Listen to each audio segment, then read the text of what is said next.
Today is July 25th, and the Yankees just wrapped up a wild 3-game set in Minnesota. They win the back end of the series to keep their lead in the American League East, to keep their lead as the best team in the history of history. This is Talkin' Yanks, so let's do that. Let's talk Yanks. We ain't got no soundboard. We ain't got no soundboard. It's fucking bullshit. Alright, what's up, everybody? Thank you for hitting play, hanging out with us today, stopping by as we discuss the series that was. It was fucking wild. We didn't have getaway day, so we are recording this at 12:10 a.m., which sucks because I feel like I haven't slept in about 12 days. My name's John Boy. I'm coming to you from New Jersey, and I got my best friend and co-host Jake coming to us from Denver, wearing a nice polo. Looks like he showered today. I'm happy with him. How you doing, Jake?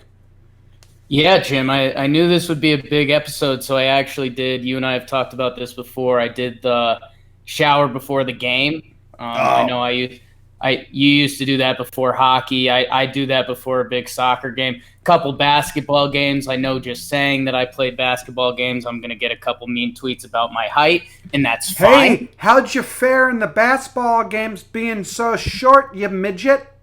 I think we can all picture it pretty well knowing me at this point. There was a lot of hustle and not a lot of baskets. Ground and that's game. Fine.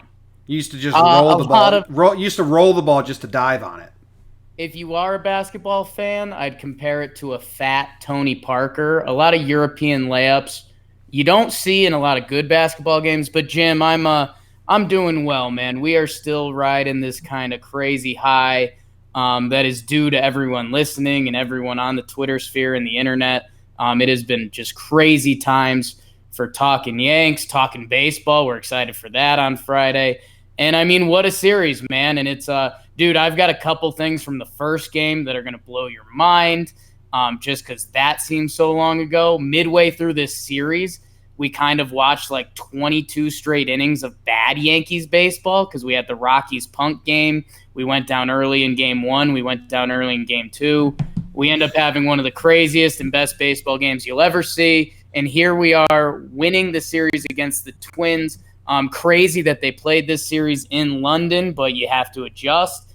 And here we are, Jimbo Slice. So how are you doing, man? I thought the Red Sox were nuts for accepting home games in London. And now the Twins are here doing the same exact thing. I'm good, dude. I'm good.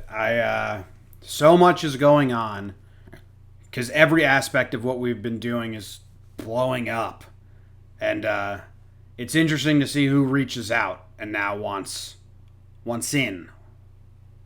Oh, I forgot to congratulate you On Commissioner O'Brien.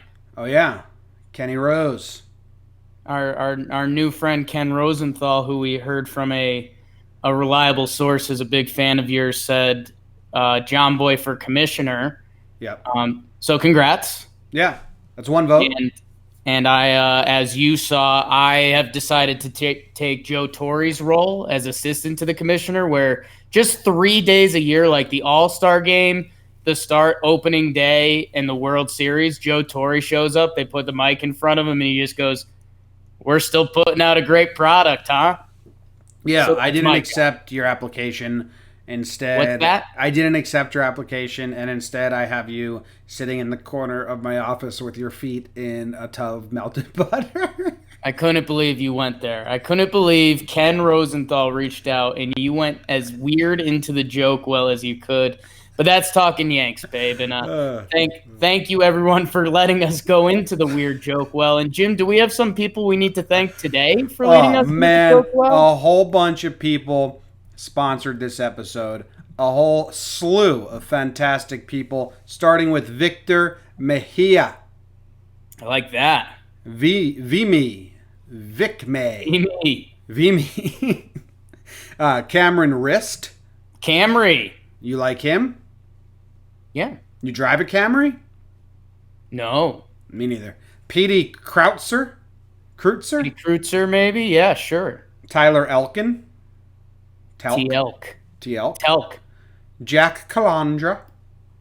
Like that a lot. Oh, I'm Cassandra. Sean McLaughlin. We got a Mick. Yeah, we haven't had a Mick in a long time. Huge in the Irish community.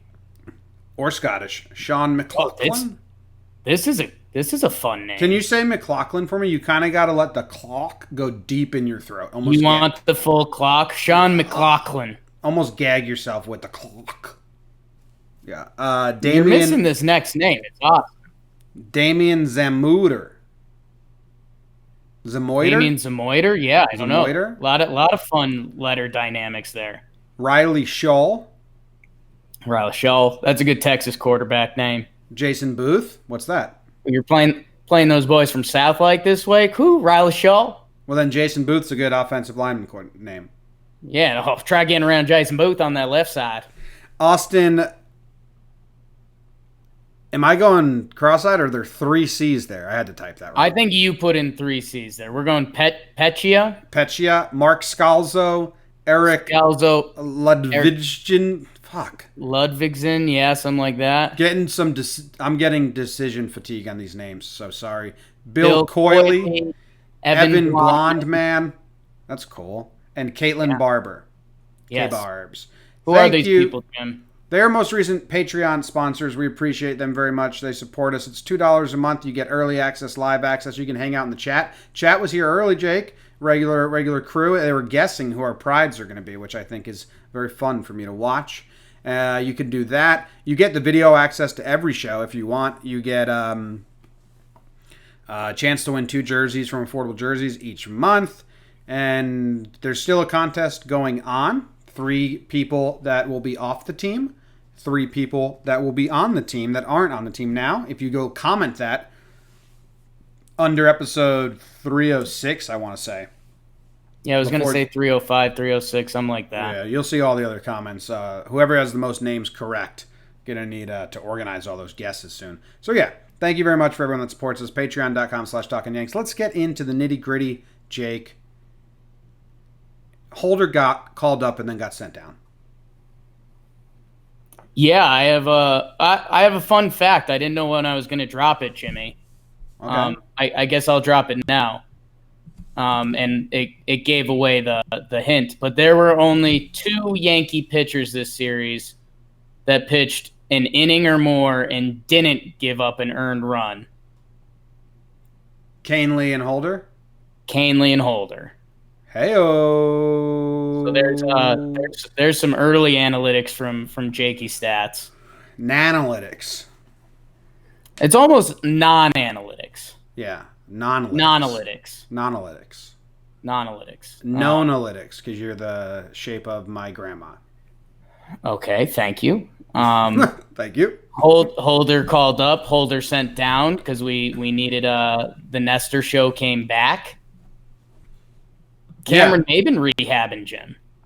Yeah, that's exciting. And Mikey T playing for his job. I mean, Mikey Talkman's been a phenomenal baseball player since May 5th. Michael Talkman hasn't been good.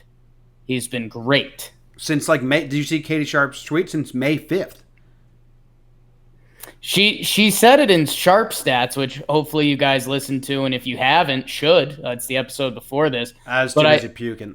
Yeah, you had some belly issues going on.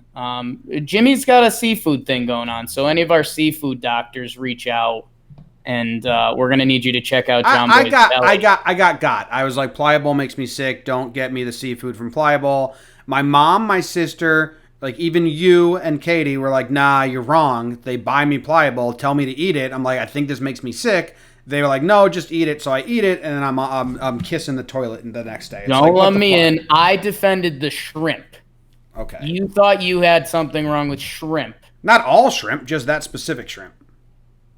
It's seafood from Pliable. Anyway, I got it. About Jimmy's stomach, but Mikey Talkman has had like the third best WAR. I think it was like Trout and someone else who's incredible, or projected WAR or something like that. He's been incredible. He had a huge at bat in this series that I'm sure we're going to talk about. But yeah, Maben comes back in AAA, and I think he had a huge game. He hit a home run. So it's man, it's a wonderful time of the year. All of our starting pitchers did bad, especially right when the deadline's coming up, and everyone wants to talk about that anyways. So that's just fuel to the fire. I don't know anything. Oh, Gary got hurt, so Higgy's on the team. Yeah. Higgy, can't you see? Which is interesting because Kratz is in the minors. He's on our team now. And I like me some Kratz. We like the Kratz, huh? Mennonite Masher. I just Kratz my pants. I'll say this. Higgy is he's a really good know how when Brandon Drury came up, we loved his mannerisms at third base. Yeah. Higgy is a professional in the dugout. Oh, you think so? His dugout mannerisms, like the different things he does with his hat and just where he points and stuff on the field, he is a professional. He could act in a movie how someone should act in a baseball dugout. Good for him. That's great news. That's huge. So he's on the team. What do you have thoughts on the Gary injury? Do we know enough yet? Oh no, I don't have a sense of if it's bad or not. Gary said it felt different than last year when he was out for a while. So and it came back as a grade 1. So it shouldn't be that long, but I would guess a month. And not to use the classic All-Star break line, but there are welcome times to not be playing baseball and times you wish you could keep playing baseball. Gary needed a break. He was in a slump, and then he was just getting the baseball gods turned on him. I mean, in these 2 games, he hit 3 balls. He absolutely scorched 3 balls for outs. Yeah. So and it looked Gary, like he was just about to get it back a little bit, but yeah, whatever. Yeah, he was making good contact, but he'll get away for a little bit, spin zone. When he comes back, hopefully he'll be rested for games that matter. I'm not going to do any timeline stuff. I want to hear something first, but and not the worst time to get some time off for Gare Bear. No. And the Row Show will row in to Boston. How did Minnesota not even know about it? Minnesota, whatever. That's the whole series. I like Minnesota. Like, if you had to say a thumbs up or thumbs down on Minnesota fan base and their whole vibe of an organization, maybe it's because we own them, so they're not a threat. I love that stadium. It's cool. It's one of my want-to-go-tos. Whatever that felt like London. The music. The PA. Playing New York. The ball just flying everywhere. Every pitcher coming in and struggling. It felt just like London. Even Didi said it. Yeah, it was bizarre a little bit. I mean, the fly balls that would just go were Glaber's home run in Game 3 just kept going. Yeah, it felt like the ball would disappear for a short period. Like it felt like there was a layer of the stadium where there was like a zero gravity zone, and if you got it there, it was gone. Yeah. And I don't know. Like I was able to laugh when they were doing New York the first game, but I was telling you in the pregame shows, like they poked the Bear, and then the Bear ripped their face off. And I was having some fun with some Twins. After they won Game 2, which I mean we are going to talk a lot about. I casually commented, I was hot on Twitter this week. What can I say, Jim? Wow. We're hot. Wow. And I commented, I was like, hey, do you still have New York still queued up on the PA system? And obviously the Yankee fans liked that. I was running hot. And then a couple Twins fans came in and like, whoa, you guys get hey there, you guys get so caught up in that just a song. Wow. And I was like, well, if you're going to play the song, like, let's dance a little bit. Like, take a little of the egg on your face. Let's have some fun here. So, I don't know. They poked the Bear, and the Bear came back a little bit. I poked the Bear, and the Bear won. That'd be a good country song. Let's burn Game 1, Jake. Time to burn, kid? Time to burn. On your mark. Get set. Burn. Jim, not amateur north feet, but veteran south paws as CeCe you'll know when I'm talking to you. Sabathia versus Ricky Martin Perez as the division leaders. We're about to live La Vida Loca in this 3-game set in the land of 10,000 lakes.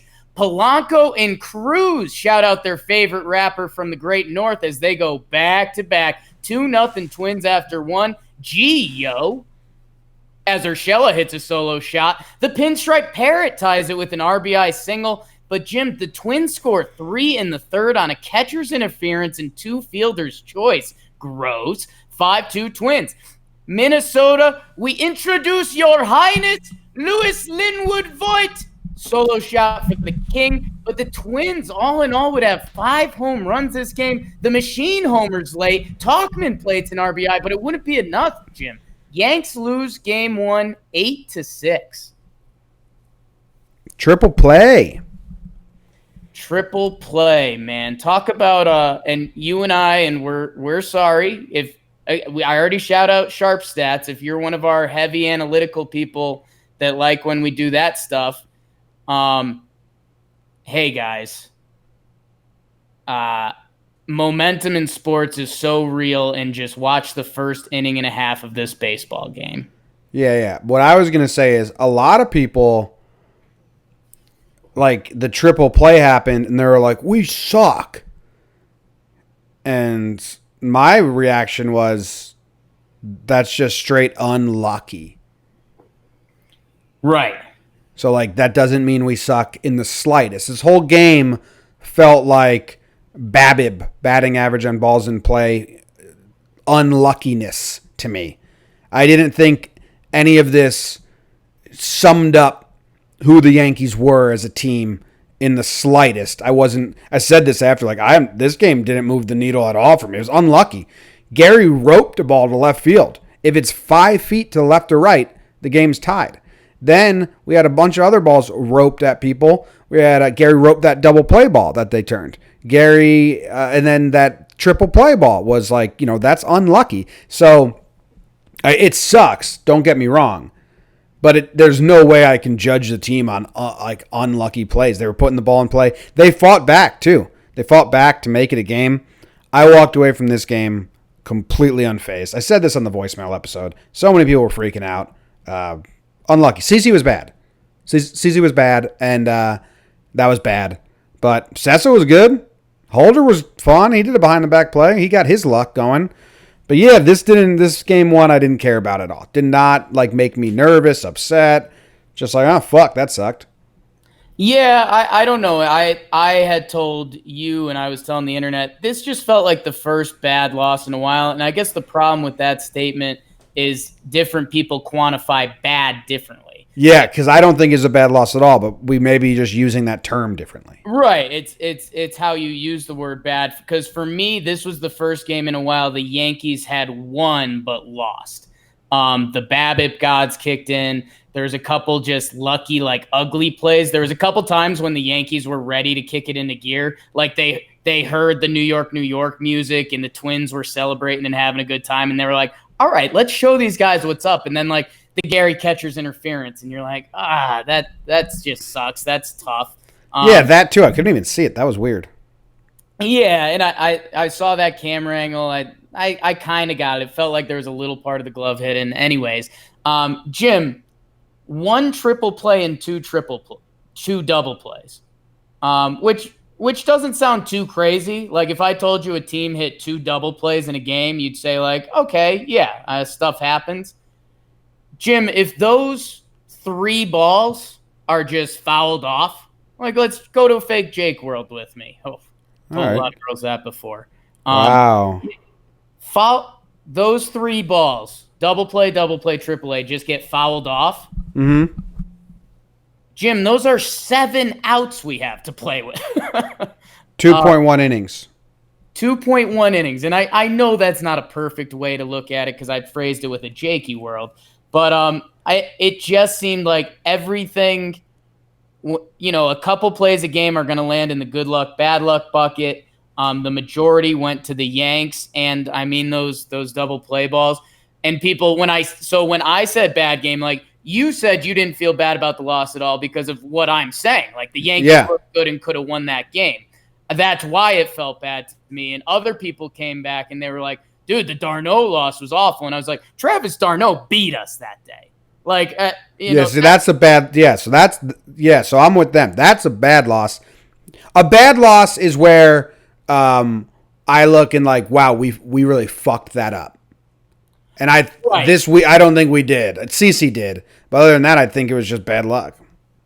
Yeah, and I mean, when we look back at all our starting pitching this week, we'll decide what we want to think about that. I think it's semi null and void after everything we saw this series, but it's not good. But you do have to notice everything else that went on. For me, like I look back at the d'Arnaud game and I'm like, a dude hit 3 home runs. He had the day of his life against us. That's kind of baseball, Susan. This felt like we did everything right except the triple play, double plays. But it was a loss. Minnesota was rocking. They clearly wanted this game in series, and they got the first one. Yeah. Tauchman with 3 hits. DJ with 3 hits. I mean, that 9, because Tauchman was 9, DJ was leadoff, right? Yeah. I mean, that was the other funny part in this game, Jim, that it was like, certain part of our lineups, you were like, I don't think we're going to get nothing. Like Gary was just in crazy slump mode. Hicks had a bad day. He was 0 for 5 with 3 Ks. Spoiler, he ends up turning around. And Voit had the solo shot, but he struck out in his other 3 at-bats. So that 4 through 6 kind of felt dead. But when, Tauchman and LeMahieu were coming up, you were like, all right, this is a free rally coming. So there was that, but Yanks lose. Yanks lose. 2 losses in a row. I forgot how crazy the fan base gets when this team loses 2 losses in a row, which is a sign of how good the team is, I guess. Yeah, it's kind of a pat on the back. It's just, and you and I ended up saying this on the pregame show the next day. When you punt a game and then you do lose the game 1 of a series, that it does suck. Like how much is on that game 2? Because then you are one baseball game, which you never want to decide something. You are between a 3-game losing streak and losing a series, or, you win, you're on a 1-game win streak and you can win the series tomorrow. And those are just 2 very different feelings in baseball. Yeah. Well, let's go to game 2 because it was a doozy and a lot of what? I'm sipping my LaCroix first. Well, your hand's shaking. Yeah. Don't put your shaky hand in front of all the patrons' face. It makes us feel sad. Hey, thanks for bringing it up, man. I like when you talk about it more. I got an instant replay over here, so I'm watching it back on my other screen. It's crazy. Anyway, this game, Jake, was wild, and we had a lot of people tweeting, how is Jake going to burn this? A lot of people were excited. I'm excited. Yeah, we'll see. Obviously I try to aim for these around a minute. There was no chance of that. We'll see if it comes under the 220. Maybe we'll end up getting the live footage on the Twitter sphere or Instagram because it literally, I think it's going to look like the scene from Boondock Saints when he was describing the firefight.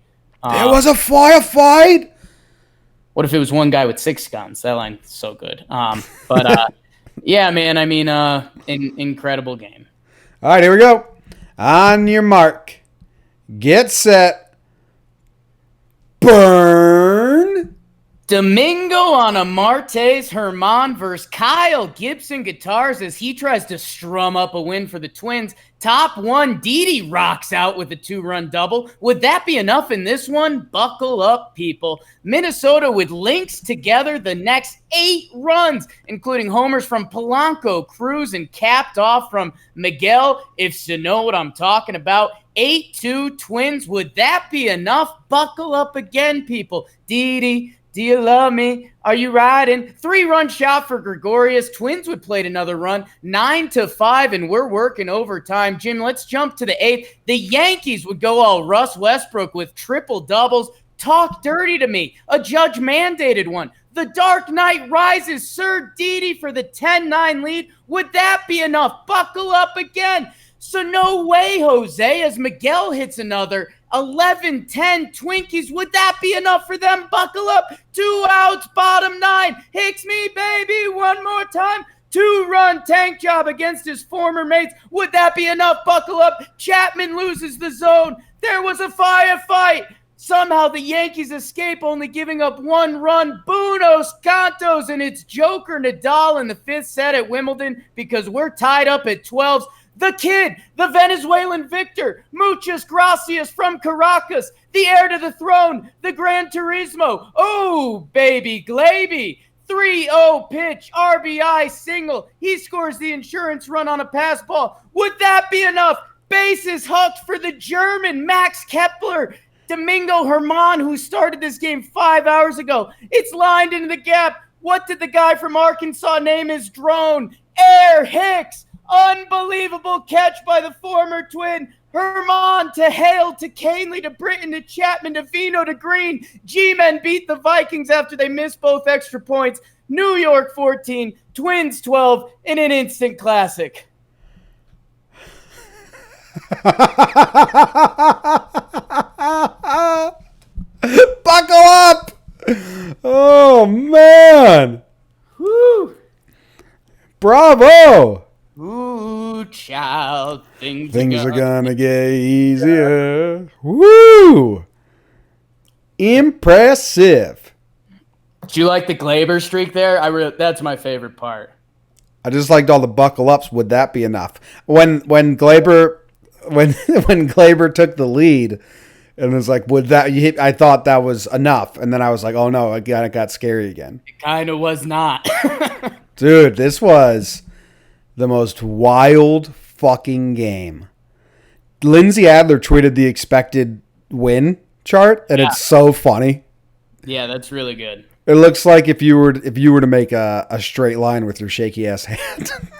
Yeah, it probably looks like if there was like a heartmometer linked up to me right now. A heartmometer. That's the old device the doctors use. Oh man, that was fantastic. If we put that burnout on the socials, it's not going to be an edited one, just you. Yeah, no, that's what I'm thinking. I Esbo, shout out our guy that helps with the edited ones. I think we'll get me dying on screen tomorrow for the kids. Yeah, that's great, Jake. Anyway, so this game was wild. I mean, I had like... Run it back real quick. See what jokes you missed. Are you really doing this? No way, man. Okay. I thought you were like going to slow read it like lyrics. Like, Jeez. This is what I meant here. Yeah, man, this game was bizarre. I was on Periscope for a lot, talking out my skull. Had 900 people watching at one point. That was fucking wild. It's wild. I don't know where to start. Herman was terrible. Yeah, he and Boone leaving him in was terrible. Yeah. And Jim, I guess that was the part that I think I tweeted out that the last 22 innings had been miserable. Because let's be honest, Jim. On Sunday morning, the Yankees had their sights on the Boston series. I agree with that. They rested DJ in a 2-run game in game 1. They stayed with Sessa and Holder instead of using Otto or Britton, who needed to be used. And then in this game, we were scratching and clawing, and they stayed with Hale for a little bit. And then finally they went to Canely and Britton when we got closer. But DJ got rested. It was very much let's be prepared for Boston, and hopefully we can win along the way. And kudos to them because their hope came true. But that is what it felt like to me. Yeah, it was. I had mentioned this to you, but the first time we saw someone out of the bullpen that would be used, like in a playoff series, was Tommy Canely coming in, and I think the game was 9-5, and it was just like, if we lose this game, like what can we really say, you know? Yeah, man, I don't know where you start. Herman, he couldn't find his fastball at all. Coney was all over it. Coney and Rucco, I know we suck up to them a little bit on the internet because they do real things that are cool. But they actually, like, even if we weren't amigos with them, they did an incredible job in this game. Yeah, I don't know. Didi, well, I guess you could start with Didi if you wanted. 7 RBIs, okay.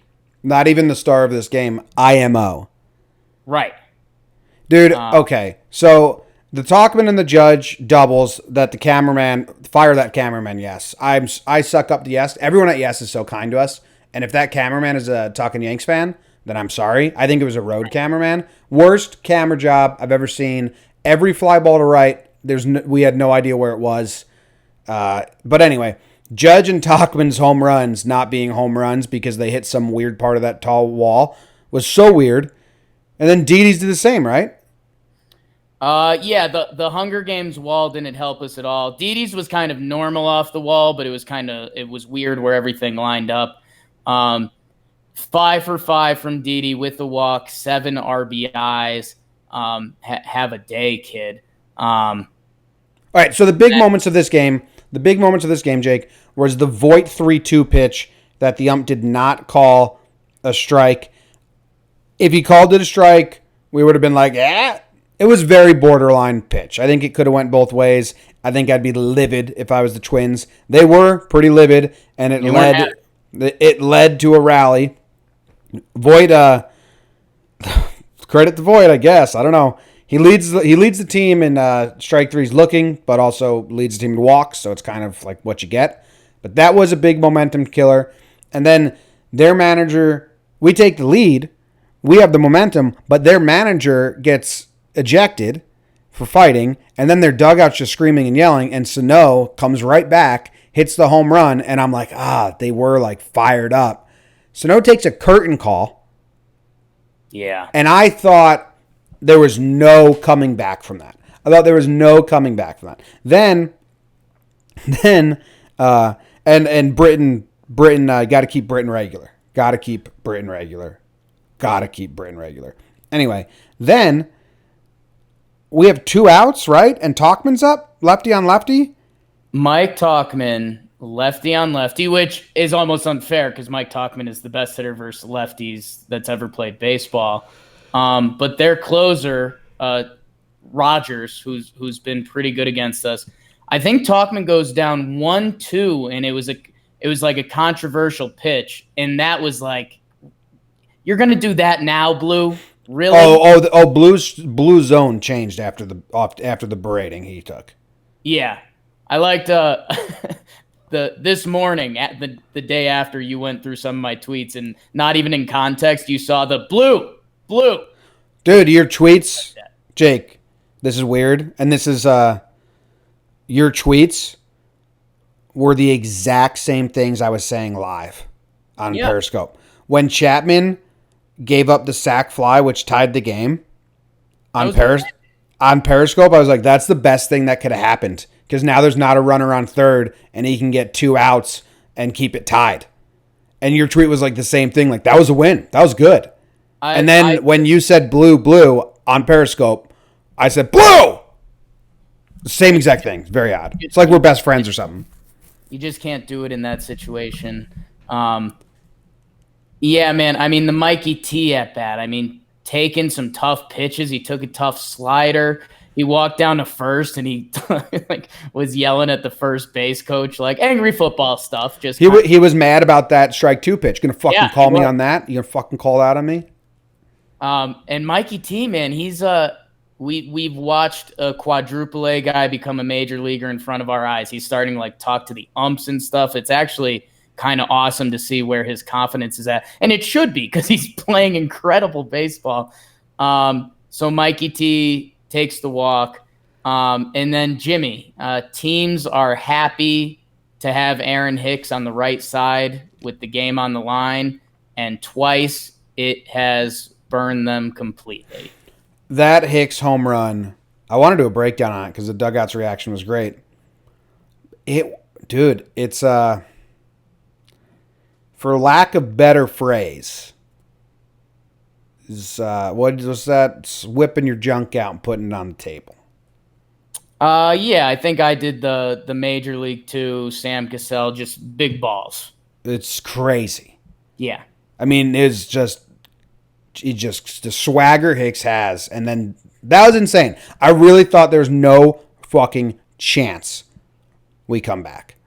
And I'm a pretty optimistic guy. But I was like, that Sano home run, the curtain call, the ejections, they stole the momentum. Yeah. And then that was insane. It was almost, it made so much sense with how seesaw the game is, but it made no sense. Absolutely destroyed.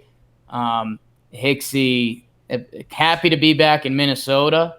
The team that gave up on him for John Ryan Murph in Arizona this year, hitting 175, by the way. Good for the house, though. Unbelievable. Yeah. Then go to the... And then... Otto comes in and just like bad, man. I don't get it. Well, so we kind of got out of order there because it was top 9, Yankees tie it. Chapman comes in. He has no control.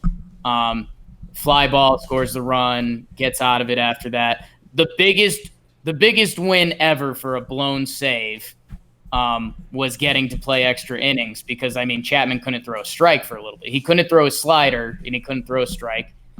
Gets going, and then top 10, Gleyber Torres on a 3-0 pitch. What a sick pup. Oh, I went live on video because I knew he was swinging at that. What a sick puppy. He gets the RBI single, gets around the horn, scores on a pass ball, which you were like, we needed that run so bad. Mm-hmm. Vino comes in. He doesn't have it as well.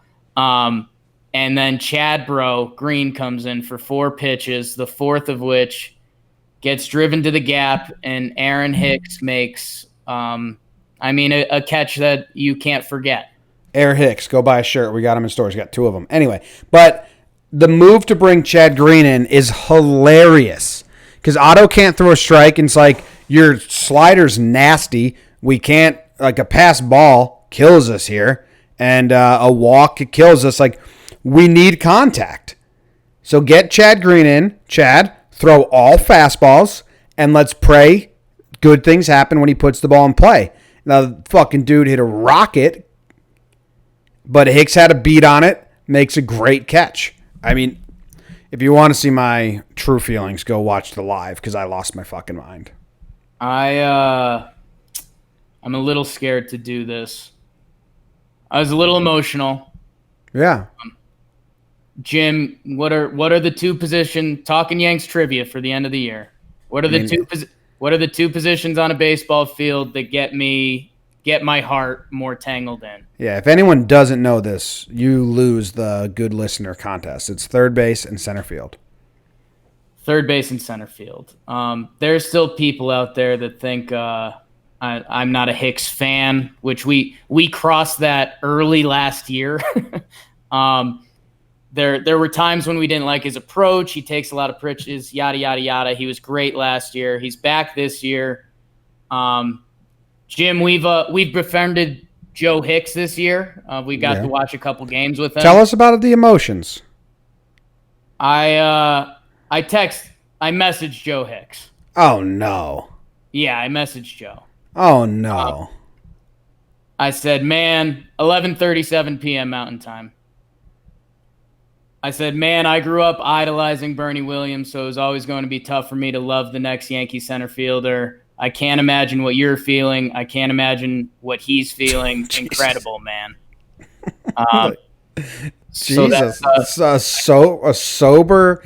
Oh, man. They just threw that friendship out the window. Sober as a bird. No, he liked it. He was happy. We were talking today. It's whatever. But that's I told you, third base and center field. My heart gets involved, and that was that home run, that catch. It's a lot for me. Wow. Yeah. Wow. Yeah. All right, let's move on to game 3. All right, cool. Coming off the emotional, draining night that had me up till 3 a.m. Game 3, and this is a true test because you need to win the series. If you lose the series, game 2 isn't that fun anymore. Honestly. I don't think so. I think if we lost today, we'd be sitting here like, game 2 was awesome. We've had our eyes on Boston. Let's get it going. Yeah, that's what I would have tried to say, but you need to win the series. Okay. Need to win the series. And game 3 goes like this. On your mark, get set, burn. J Hap versus Jake. What's that odor, Izzy? Well, Izzy, you, bro. Yanks hang a 9-spot through 4, with alliteration being key, Jim. A Didi double, a Talkman triple, Romine to right, sac fly, a Hicks homer, not Homer Hickam, hashtag October Sky, a Glaber gopher ball, Hicksy hit, RBI single, and Gregorius grooves one to the gap, 9-3 Yanks, but the Golden Gophers would rally 4 of their own in the 4th, 9-7 after 4. Should we buckle up again? No, we're hunkering down, Jims. No more runs the rest of the way until Eddie Money takes us home tonight with a pimp limp around the bases. Hap to Nestor to Canely to Chapman. Yanks win 10-7 and take the series 2-1. Another wild game. You're like, maybe we're going to get That's Baseball Susaned and Hap's going to throw a good game and it's going to be a low-scoring game. No. Another wild offensive, crazy game. And when we went up big, I tweeted, we need 15 runs for me to feel like safe. And they did mount a comeback, but we held them. So that's good. It's the Nestor show. I mean, Nestor's insane. It's the Hicks show. Another homer. It's the Didi show. It's the Glaber show. It's the Edwin show. Eddie slides. What's that about? Eddie slides. Maybe we'll talk about that later. And Jim, I don't want to make it a point of contention because I mean this whole series was a mess, but it's crazy. I mean, all of this is pretty much before the 5th inning started. The first 4 innings, we had all the runs except the 2 guys with the most home runs this decade: a Nelson Cruz solo shot in the 5th and an Edwin Encarnacion run in the 9th. Those are the only 2 runs. So it's the game actually settled down, but it just didn't feel that way because we were so nervous that a 3-run shot could get hit at any moment with any fly ball. Yeah. Chapman comes in and lets off what he thinks is going to be a home run, but is caught. Then base hit or walk. Wow. Double play ball, but he thought there was only 1 out, so he just lobbed it to second. You didn't like that throw to second? You didn't think that was a good throw? No, he thought there were 2 outs.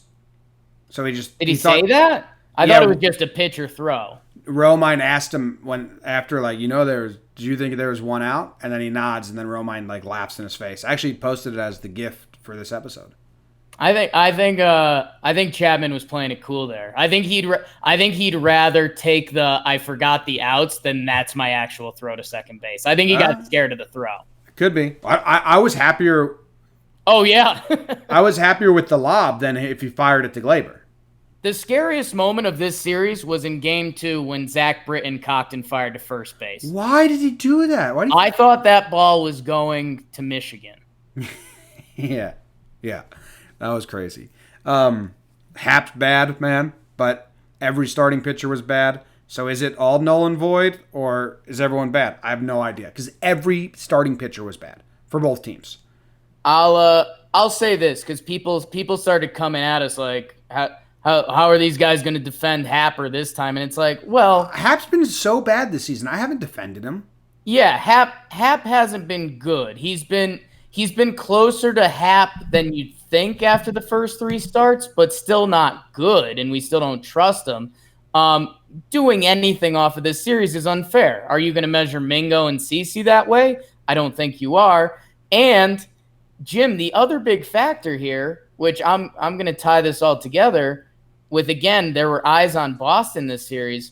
Jim, they lined up the rotation out of the All-Star break for this Boston series. Tanaka and Paxton. Yeah, I agree with that. So when we say that they had eyes on this series on Sunday when they had already defeated the Rockies, they had eyes on this series from the start of the All-Star break. It's not a coincidence, people, that they lined up Tank, who's been our most solid starter this year, and Paxton, who had the great performance against Boston, to start the first 2 games of this series. So it's a little column A, a little column B. You should not be happy about it. We're not saying that. But let's not really sink our teeth into what we saw this series, because there was a 14-12 game, which no matter who you brought into the game, minus Tommy Tight Pants, it didn't matter. Yeah.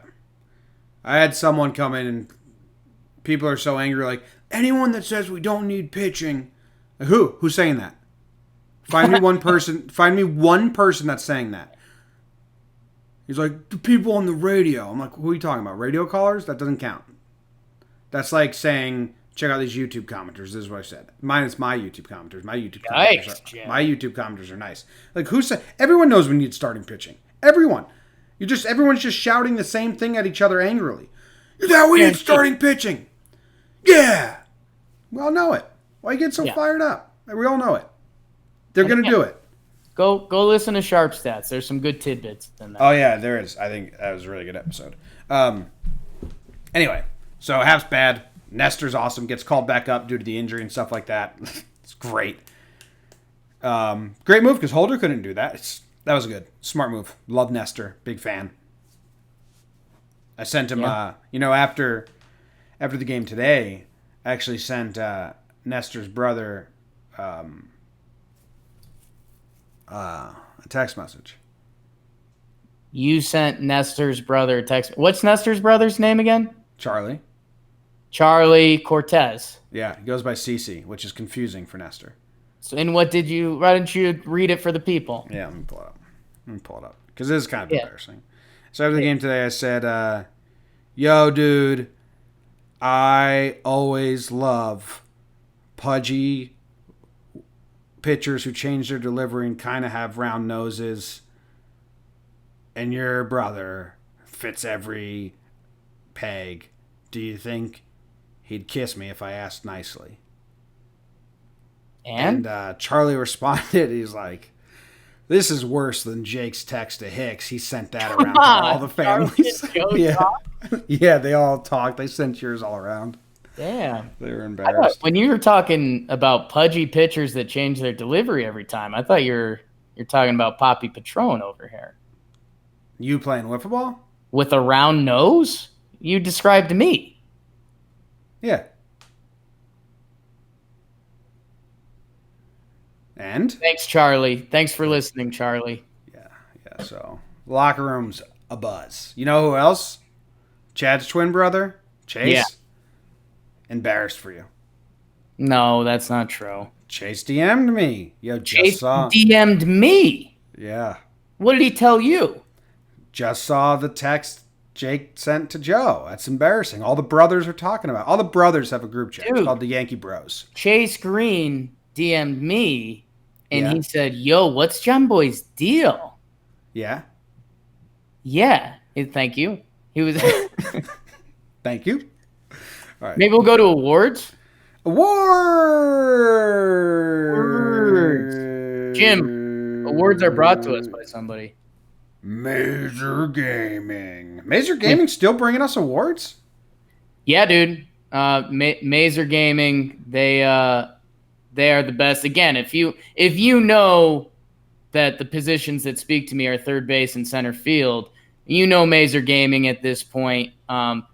They're gamers, brah. You play any games? Jim, what was the game you were talking about today? Paper Toss? That's a game on your phone.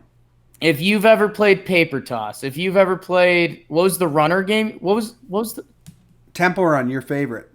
Temple Run, not my favorite game. If you've ever played any game ever, you're into gaming, and I know we have a lot of gamer listeners that have already started checking them out. So thank you, Mazer Gaming. They're a big fan of us. Call of Duty, Fortnite, all of the big ones.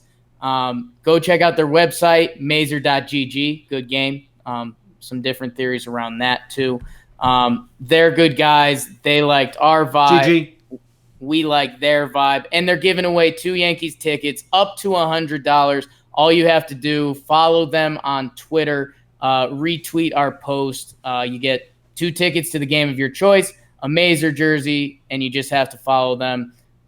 They're awesome. Please go check them out and go play Paper Toss if you want. GG. GG. Did we already talk about Game 3? I would love to tell Buck Showalter about Mazer Gaming. We're supposed to go to awards, but we didn't. Well, okay, we'll move on. All right, awards. We talked about it. What are you saying? There's so much. There's something we didn't talk about. I'll bring it up later. Awards, Jake. The first award we do here on Talking Yanks is Pride of the Yankees. Pride of the Yankees. Pride of the Yankees. And since today is Wednesday, and I would never mix faith and work, You're a heathen. You're a second half heathen. I get to go first, and my Pride of the Yankees is Aaron Hicks. Wow. Hot take. Aaron Hicks. There's another guy out there that had better numbers. Aaron Hicks did two of the most clutch things you can do on a baseball field. I mean, a go-ahead home run in the bottom of the ninth inning with 2 outs. Or was it a tying home run? It was a go-ahead. Go ahead. I mean, that's one of the more clutch things you can do. And then a game-ending diving catch. It's the most clutch 2 plays, and he did them in the same game. He made Jake so emotional, Jake sent a text to Joe Hicks. Yeah, and I mean, I sent a picture text to Aaron. He lived out my dream, Jim. He lived out my lifelong dream. Yeah. He got a lot of crap last year for not being clutch. Yeah.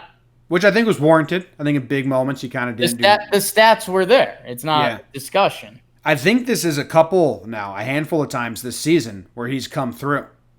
And it's very fun to have that be the storyline now. Hicks is coming through clutch. And the fact it was righty Hicks. Now that's my memory of righty Hicks, that home run. All my past memories of righty Hicks weren't great. And it's, man, you talk about, Jim, a quote I've been working on is 90% of this game is half mental. Mm-hmm. That makes sense. Hicks is in a power play right now. If you're a lefty pitcher and you see righty Hicks in a clutch spot right now, you know his history. If you see lefty Hicks, you know that's kind of what's considered his better side. Hicks is winning the mental game right now, and I think a point goes to the analytics team because his clutch stats were in a bad place, and as they'll tell you over time, those should balance out a little more. He has been absolutely incredible. I'm not going to read the messages again. It's my dream. Aaron Hicks lived out my actual dream on Tuesday night. Good for him. Yeah, man. Not a lot of people can live out your dream. No. What do you think he's more excited about? Being able to live out your dream or all the good plays and the wins? I'll message Joe. I don't know. Yeah, give him a call. Who is your pride of the Yankees? Jimmy, there are 3 legit candidates. Yep. There's one that should be the pick, but part of me doesn't feel he's the pick, but part of me really thinks he's the pick. I won't dance. God damn it. I guess we have other awards for a reason. I'll give it to Didi, man. He went nuts. Yeah. He went nuts, Jim. 8 for 10. He had 10 RBIs, Jim. 10 RBIs. Jim, that's crazy. I mean, that's what did Cone say? He got a month worth of RBIs in a game. He sat out game 1. He just ran late. In 2 games, he had 10 RBIs and 8 hits. He was incredible, Jim, and there's a lot of moments. Well, in a 14-12 game, there's a lot of moments that you could look back and say, if that doesn't happen, that doesn't happen. Jimmy, 8-2 game in the 4th inning of the 14-12 affair. In that 5th inning, the Yanks had missed a couple runners left on base opportunities. Didi hits the 3-run homer there to make it 8-5. I mean, if you don't get that initial jump early, I mean, the game can get even more out of hand. The Twins scored that inning. It would have been 9-2.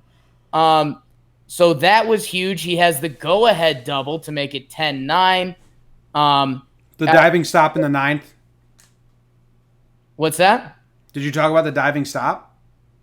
I have not. Let's talk about it. The flip to Glaber. That was a really good play. The flip was rather not great, but the stop was fantastic. Didi will tell you that was not a good play, Jim. Yeah. Yeah, he could have got the double play. The flip was better, which is true, but it's still a great play.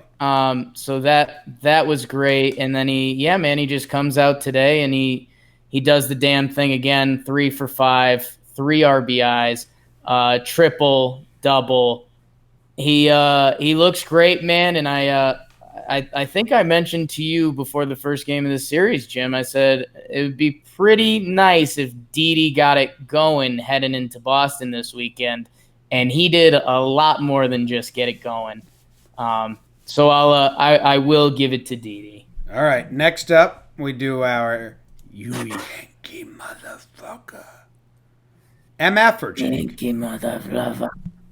MFer. Now, there's a lot of decent options. Right. I'm giving my Yankee Motherfucker to Domingo Germán. Okay. And the reason I'm soloing him out of the 3, Happ's not a playoff pitcher for us this season. It's just not happening. Unless something crazy would have to happen. He'd have to get hot. You have to get real hot because right now I don't trust him at all. CC, he's a good 5th. He's been good. I mean, if you try to argue that, you're wrong. CC's been good. Like 23 starts, 15 of them less than 3 earned runs. And I think a couple of those are 4 earned runs, which aren't, you don't write home about them, but they don't lose you games. Right. Not with this offense. CC's been good. This was a bad game. Been asked. Done what's been asked. Domingo Germán, I want to fully buy in. Because if I can fully buy in, I'm ready to send him to the playoffs.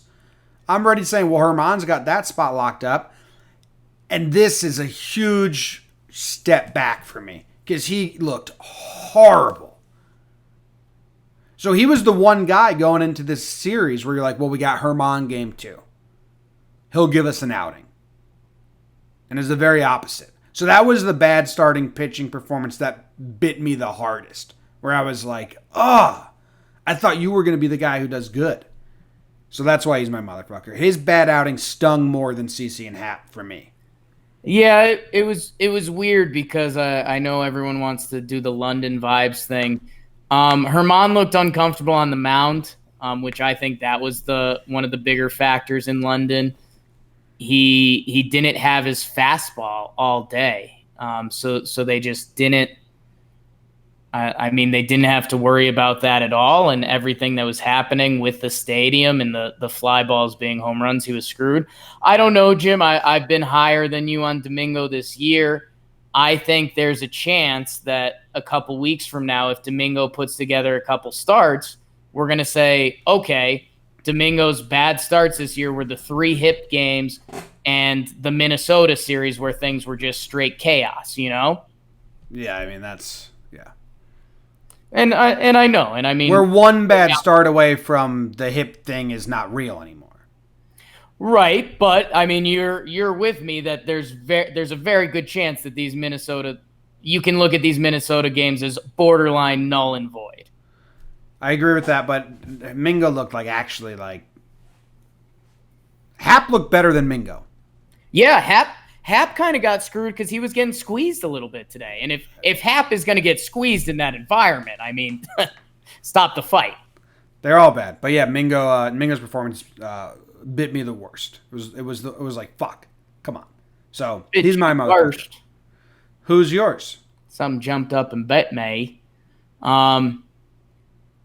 Jim, I think I'm going to hot route a little bit. Wow. Like you mentioned, we kind of touched on CC and Happ a little bit. Jim, I think I'm going to Aroldis Chapman, man. Wow. Chappie is in a little bit of a rough stretch right now. And luckily he came back tonight and he looked solid.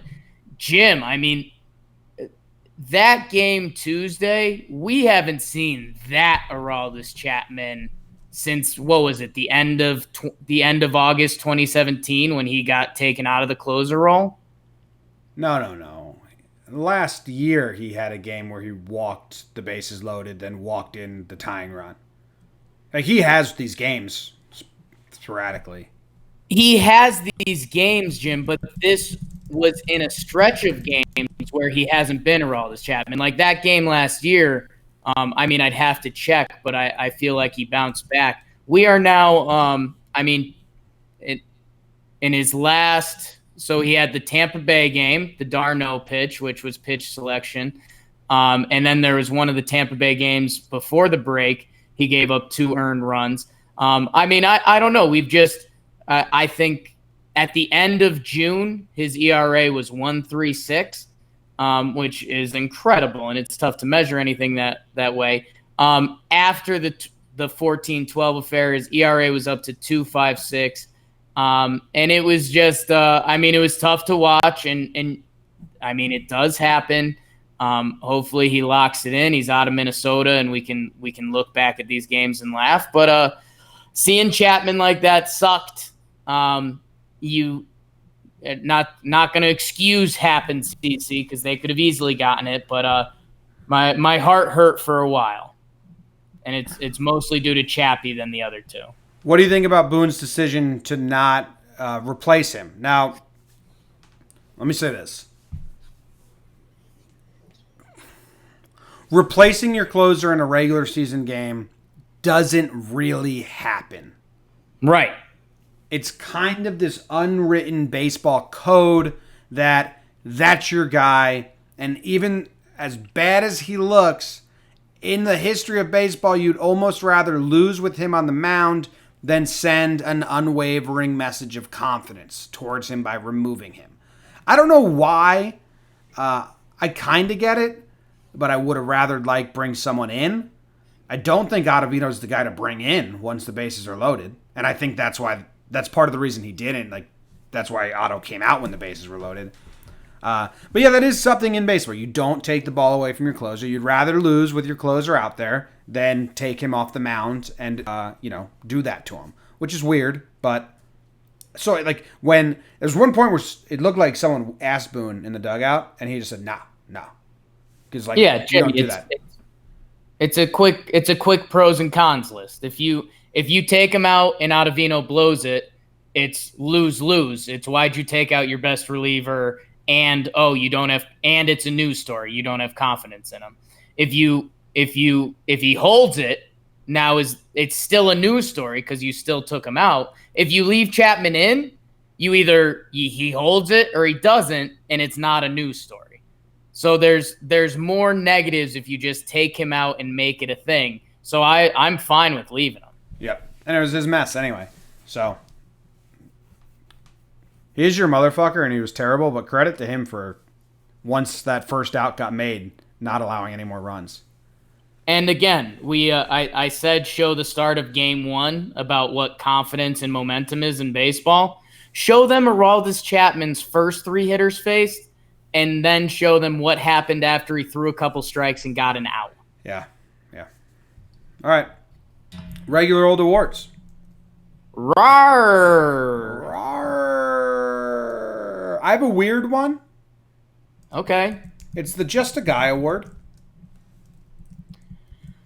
The Just a Guy award. You'd lean Romine. You would lean Romine, freak. You'd lean Romine. Potentially LeMahieu.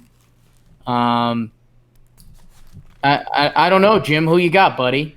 Gio Urshela. Dude. So here's my thought process. The whole first half, we were waiting to go back into Pumpkin World.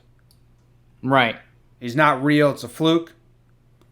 I realized during this series that he's just a guy on the team. And I think he will be for the rest. He's earned his spot, and he's not really losing it, and I don't fear him losing it anymore. Gio Urshela is a guy, he's part of this team. You know what I mean? And, for a while, I was he might not even be on the second half. Since July, in the month of July, Jake, .275 batting average, .315 on base percentage, .923 OPS. Pretty good numbers. Yeah, on base percentage can be a bit higher, but pretty good numbers, and still doing it with the glove. Turned a double play for us that doesn't get turned last year. But more was just like he's cemented himself into this team, and whatever his role is, come off the bench, play, start, play third. I'm not really worried about Gio anymore at all. It hasn't been really a thought. Like, can this last? Is this real? Remember, it used to freak me out anytime he did something. I was like, what is this? Yeah. How is this happening? That's worn off to where he's just a guy.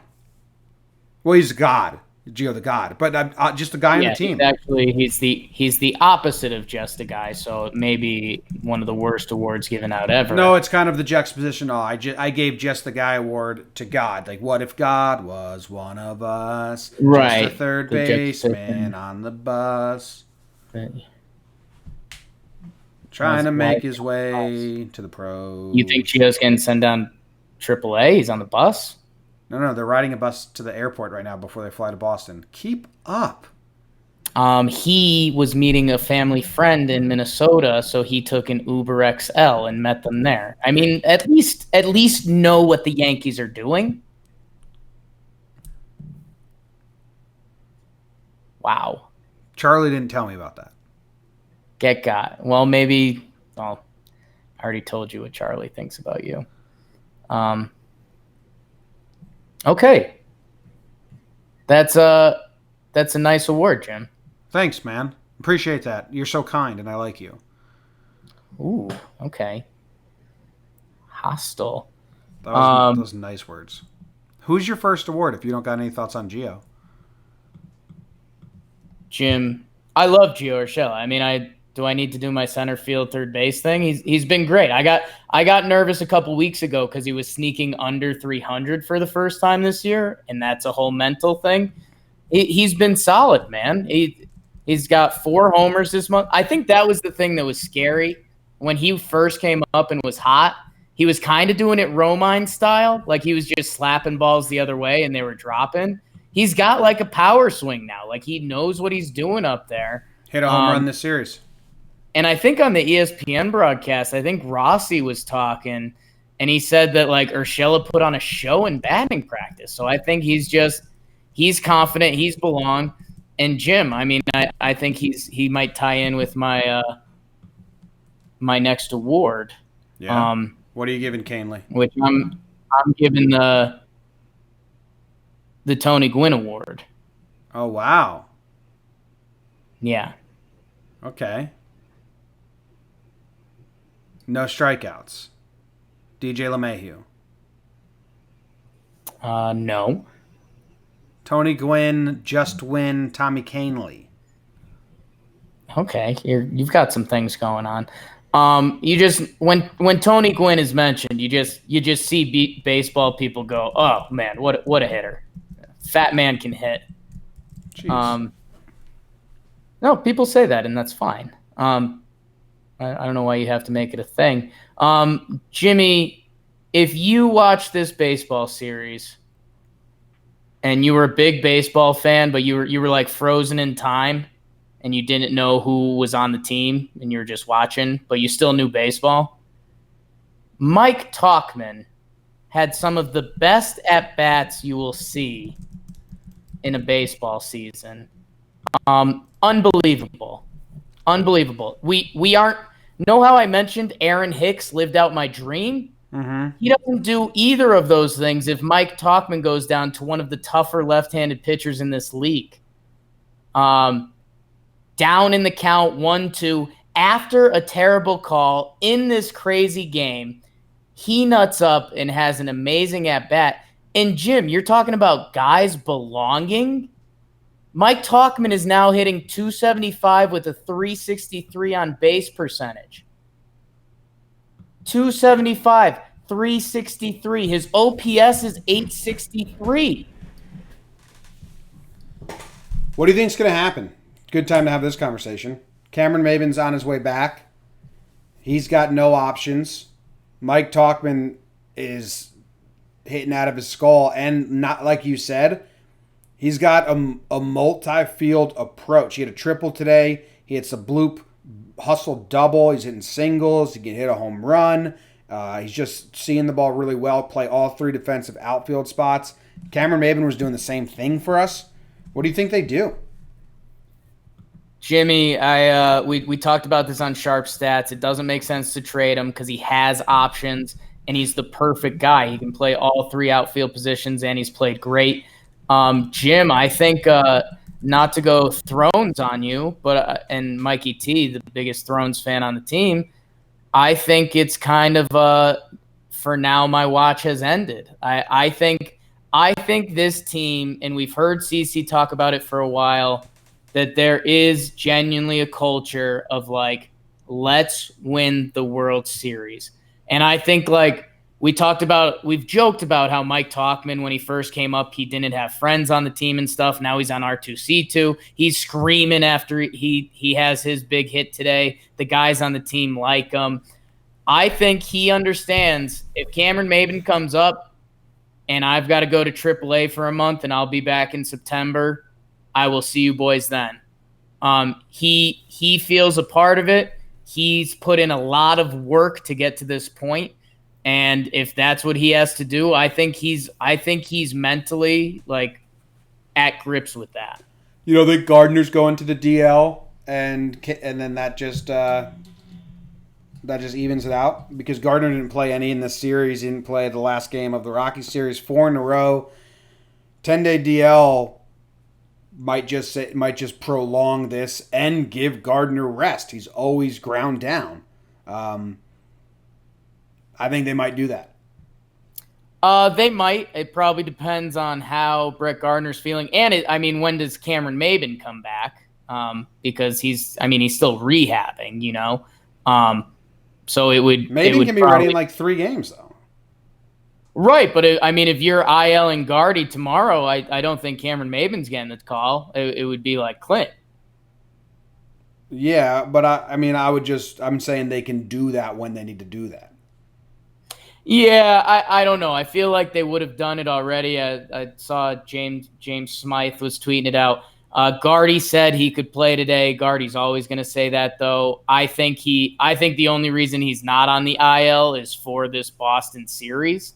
I think Guardy must have been adamant that he wanted to be on the team for this Boston series. And hey, Mike Tauchman's playing incredible. So, yeah, sit out a couple days, Guardy. Get that knee right. When we need you, we need you. Tauchman was insane, Jim. Not like good.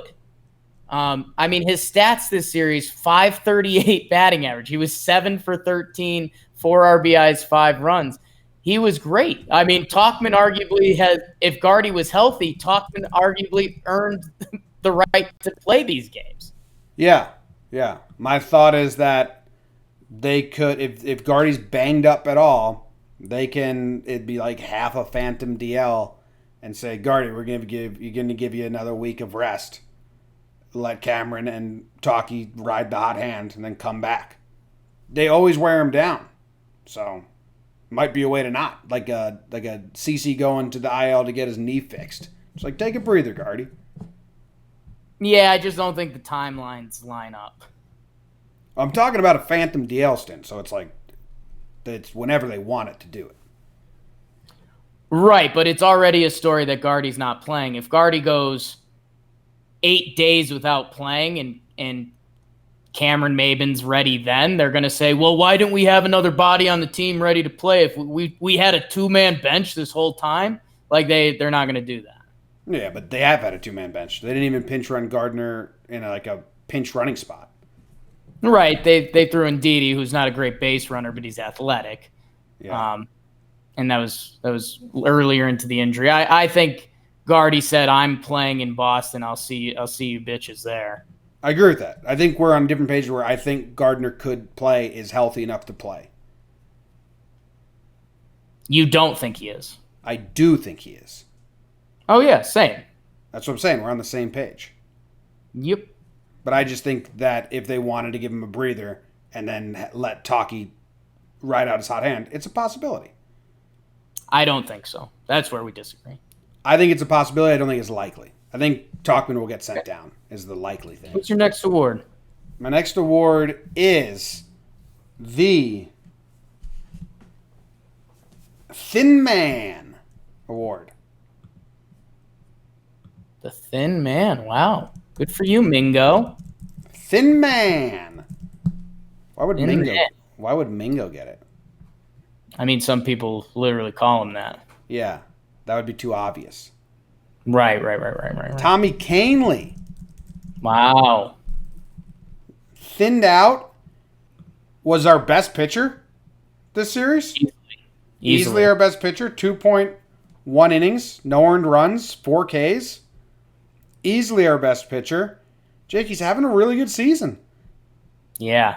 In the month of July, Tommy Kahnle now has 8.2 innings pitched with 0 earned runs in 8 games. Hasn't allowed an earned run in the month of July. 2 outings this series. His changeup looks nasty. 2.75 ERA on the season if you're into reliever ERA. I'm not, but I'll give it to you.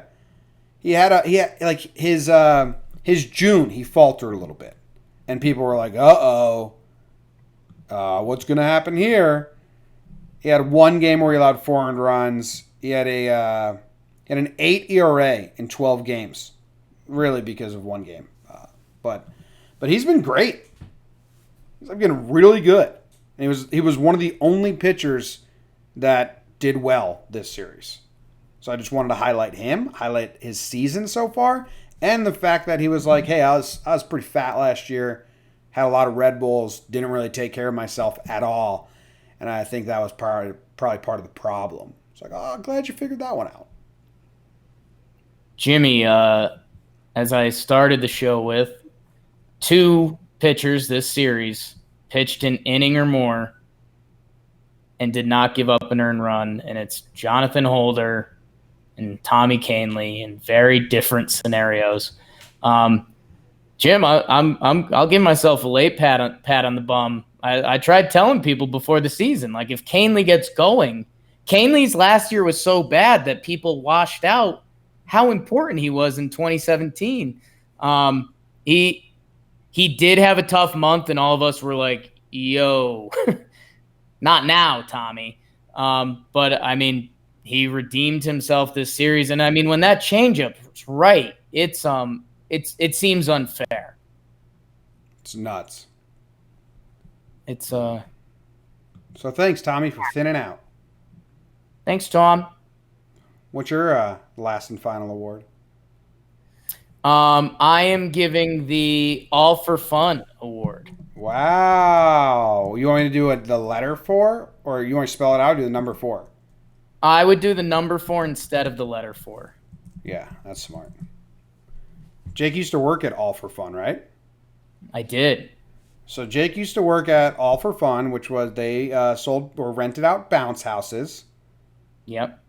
So bounce house, Jake's old job. He had to go to the bathroom in neighbors' houses or customers' houses a lot. Shit the bed, shit the pants. All for fun. About currently. What's that? What are you talking about? I'm trying to figure out your award. I think it's about shitting in other people's houses. I mean, you were on a good connect the dot, and then you went down the worst connect the dot. Okay, bounce house, all for fun. I'm gonna go Gleyber Torres. It's a good guess, Jim. The one missing connect the dot you're missing is that when I worked for All for Fun, one of the leaders in Connecticut for party supplies, did great work at that job. Jim, there was one thing that you didn't want to deliver or pick up, is the Big Kahuna. It was this water slide that was out of control, and we mentioned it. The Slide King, Edwin Encarnacion. I'm googling Big Kahuna bounce house. Did you like his catching moment this series? His catching moment? Oh yeah, when he had to catch. Yeah, I did. Yeah, that's always a good time. But Edwin, man, he's the slide king. He had the funky one where he rolled onto his back in one of the games, and then he had the one tonight where they called him out initially and they appealed it. Old man Edwin getting it done on the base paths because of course he is. And Jim, dude, he raked this series, and he's raked since the All-Star break when a lot of people were ready to write off old man Edwin. So I want to talk about him, and dude, I missed out, Jim. I'm so mad when Nelson Cruz hit that home run because he's like 4 behind Edwin for the most home runs this decade. So they're having like an old man homer off to see who can be the champ this decade. I was like, oh, Nelson homered. Edwin has to. Didn't tweet it like a human idiot. He does later. Edwin, man, just taking professional at bats, 36 years old, wants to go out and catch between innings sometimes. So I don't know. I'm happy with the pinstripe parrot doing good things. Did you like that they got an actual parrot for him? I think I do, Jim. I think I do. It's kind of fun. I like that the young guys are excited about it and that the old guys totally aren't. Yeah. Glaber's funny, man. Shaved his mustache middle of the game. Yeah, how about that? It's good. It's cute. He's a cute kid. Cute kid. So is my nephew. Jim, there's a lot of guys we like still haven't talked about that I think we need to hit quick. Yeah, Judge had 6 hits. Casual. Yeah, 6 hits, 3 walks, 563 on base percentages, 3 games. DJ LeMahieu, 4 hits and sat a game. Didi we talked about. Gary we kind of talked about. Terrible slump, hitting the bad luck. Is hurt now, so get healthy. Voit had 3 hits, home run, so we're happy with that. Dude, Voit is the king of having a series that you're like, I think Voit was all right. And then you look at the stats and you're like, what, dude? You had another great series? Gio Urshela and Mikey T. Austin Romine 2 hits in 4 at-bats, so how about that? Yeah, I mean, they didn't even know. Good stuff. The most upsetting people were Britton, Chapman, and Ottavino. Yeah, and Britton made sense. I'm sure he could have gotten the Keep Britton regular award from you because, yeah. What? Tell the people your stat, Jim. I forget it, but in games in 3 days rest or more, I think he's pitched in 7 games on 3 days rest this season or more, and he's allowed 8 earned runs. He has like a terrible ERA. Yeah. We looked it up at one point. Like in his good season, he didn't pitch on. He pitched a lot. Keep him regular. Sinker baller. It's a routine. Like that pitch was a meatball. One of the bigger meatballs you'll see, and he was actually kind of solid the rest of the inning, which is a little more frustrating. He was staring at the runner, too, and I think the runner got in his head. You like big meatballs? My mom makes bigger meatballs than most other places where I've gone and eaten meatballs. And so I've grown up. Like, if I go somewhere and you give me a tiny little meatball, I'm like, what the fuck's this? Give me a tennis ball-sized meatball. Well, it depends. I mean, are we talking appetizers? That's a tiny-sized meatball. That's bullshit. That's a tiny-sized meatball. So you go into a place, you see a tiny appetizer meatball, you're not having a good time? Because Nope. I think you're having too much of a good time. Oh, I don't eat the tiny meatballs. Really? I'm not a meatballs and appetizer guy. That's a meal, man.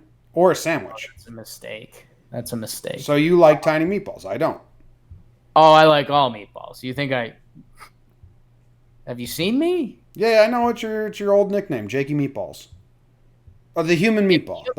If humans had to be classified as food, like on your ID card when you get your license, it's like, okay, height, weight, here's your license number, and what kind of food are you as a human? I would be a meatball. Yeah, that's given. My mom makes some sweet meatballs. Holy smokes. Nice. I used to mess around and make a ton of different meatballs. Holy smokes. Jim, Boston series coming up. Do you have any thoughts? Tomorrow's going to be a wild day for me. I think HBO's coming to my house. So that's wild, guys. How about that? Hello. So, What time? Dude, it hasn't really been confirmed, but they may be showing up for the pregame show and then staying through the game, which is, hey, the pregame show is now available on the iTunes app and Spotify. Yeah. So go if you haven't checked out the pregame show because you listen to podcasts and not YouTube videos. Well, now you can go check it out. We actually a lot of people were excited. We got a good amount of downloads for day one. Barely even promoted it. So pregame show is a lot of fun. Gets pretty loopy. Gets pretty zany. It's like 20 minutes of fun. So yeah, they said they're gonna come. I don't know, Jake. They might be here. I mean, they might be in my house from like 3 to fucking midnight. It's a Red Sox game. Well, I mean, I've got to mentally prep myself. I mean, there could be video of me through a computer on HBO. Yeah.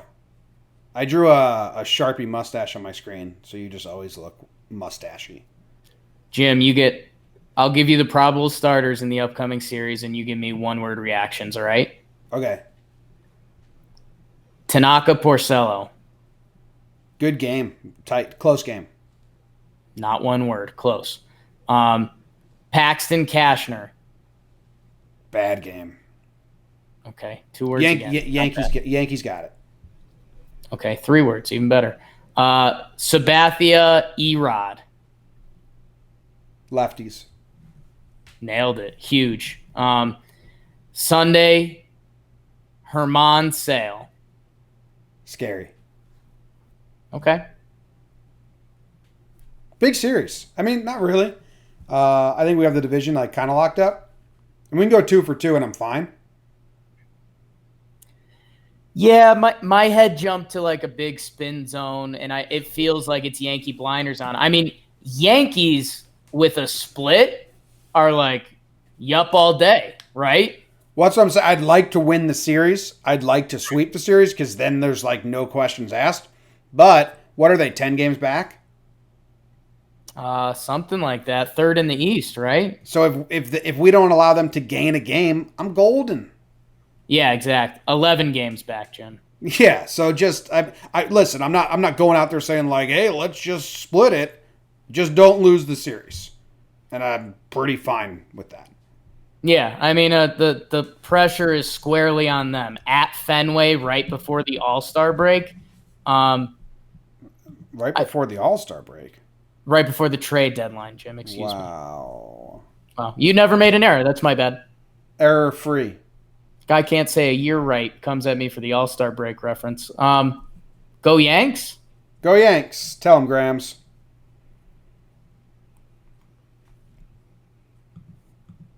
It's the end of the show. Who's live with us? Who's live with us, Jim? Give me some names. I don't know. Jarv's here. Says we got like 20 people hanging out. Wow. Russell's Squad. here. Spike's here. Sudden ending. We've been doing sudden endings on the pregame show a lot and cracks me up. Thing. The chat is always like, okay, bye. What? We just gave you some of our time. Any inside info on the HBO stuff you can give us. Yeah, I mean, I don't think it's like confirmed. It's weird, man. They're doing a HBO Real Sports. Is that the name of it? Which is such a weird name for a show. Real Sports. Yeah, it's like Brian Gumbel, right? Yeah. They're doing a special on John Sterling. They just followed Sterling around with a camera crew and are doing like a little segment on him. So they actually reached out to me because of the Jay Sterling Calls account. It's kind of interesting. That had nothing to do with the Boone Savage video or Talking Yanks or anything else. It's just the Jay Sterling Calls account. And they asked me, like, what's my deal and who am I? And I was telling them, and I think they're kind of intrigued. Like, wait, what? What do you do? And they're looking for like more B-roll footage or just a B plot, I think, to the doc. So they're interested in whatever. I think their plan is to film me making John Sterling call bits. They want me to dress up my office with John Sterling calls. So if you see it, if I make it to the final product and there's John Sterling shirts all over my wall, know that I don't just have that.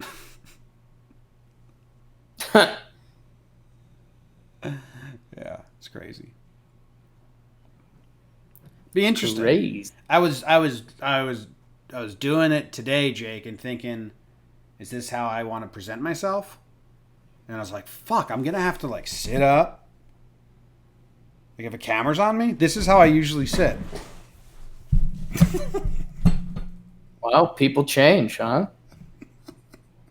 It's like my belly's out. Fuck.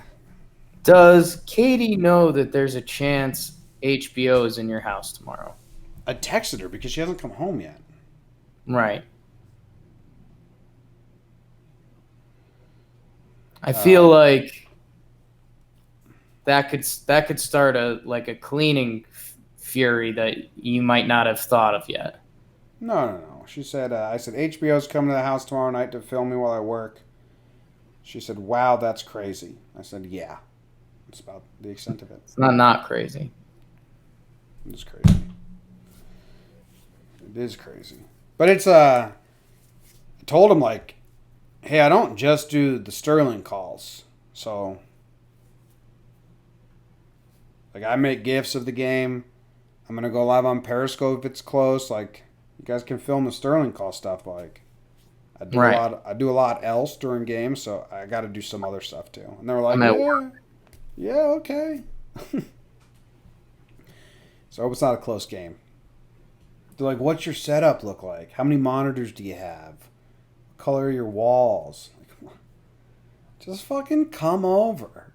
Just come on, hang out, man. It's like, hey, dude, come over. We're all hanging out. Oh, who's there? Like, oh, just come. Just come on. Just come film me.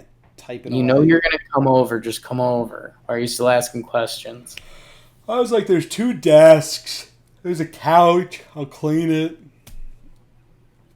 That's always funny. I think everyone had like the friend growing up that like you do the same thing every weekend, but they'd still ask all the details. I hated those friends.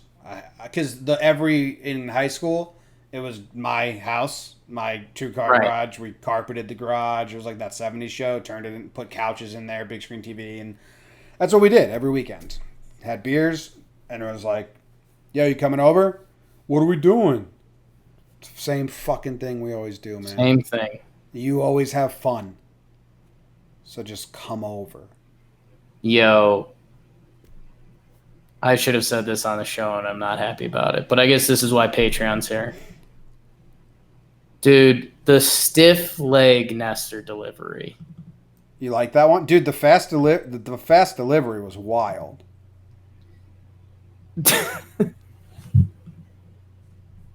I'd never seen the fast delivery one.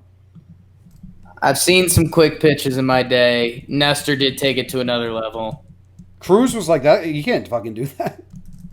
Going full stiff leg? It's a joke. It's almost like what you would do if you were making a joke. Right? Yes. Got a lot of views. Did it? Well, yeah, that's crazy. How many did it get? 9,000 plus.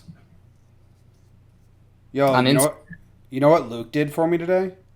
What'd Luke do for you today? He answered all my emails. Jesus, fuck you. That's the best thing intern Luke has ever done for me. Good night, Patreons. You're out on that? It makes you mad? It's good seeing everyone. I have 4 emails. I had 500 plus since we blew up. And a lot of them are real things, like real opportunities that I just wouldn't have gotten to. Send him your email address. He said he liked doing it. Great seeing everyone. You want me to end the show? Maybe. Have a good night, everyone. Thanks for hanging out with us. You got to edit, too. Yeah, I got to edit. All right. See you guys.